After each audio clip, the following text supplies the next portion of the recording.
అసమర్థ పరిపాలనలతో CM Chandrababu graph రోజు రోజుకు పడిపోతోందని ఇక మాజీ మంత్రి అంబటి రాంబాబు విమర్శించారు. రాష్ట్రంలో సంక్షేమం అభివృద్ధి కుంటుపడుతోందని మండిపడ్డారు. మరోవైపు రోజు రోజుకు వైఎస్ జగన్ గ్రాఫ్ పెరుగుతుందని అంబటి రాంబాబు అన్నారు. ఒక ప్రజా వ్యతిరేక పాలన ఈ 18 మాసాల్లో ఒక ఆటవిక పాలన, ఒక అరాచక పాలన, ఒక ప్రజా వ్యతిరేక పాలన వల్ల చంద్రబాబు నాయుడు గారి గ్రాఫ్ రోజు రోజుకి పడిపోతా ఉంది.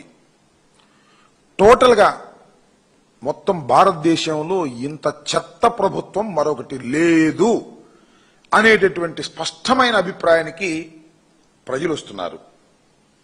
అభివృద్ధి లేదు, సంక్షేమం లేదు, ఆర్థిక పురోగతి లేదు, వైద్యం లేదు, ఆరోగ్యానికి రక్షణ లేదు, పేదలకు మధ్యతరగతి వారికి సరైనటువంటి సదుపాయాలు లేవు.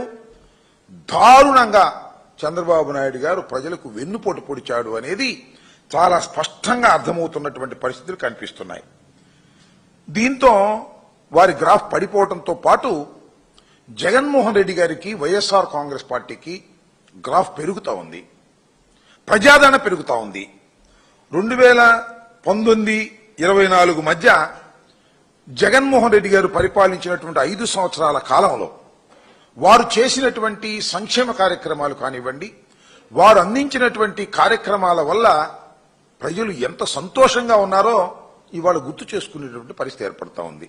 ఈ 18 మాసాల్లో ఒక ఆటవిక పాలన, ఒక అరాచక పాలన.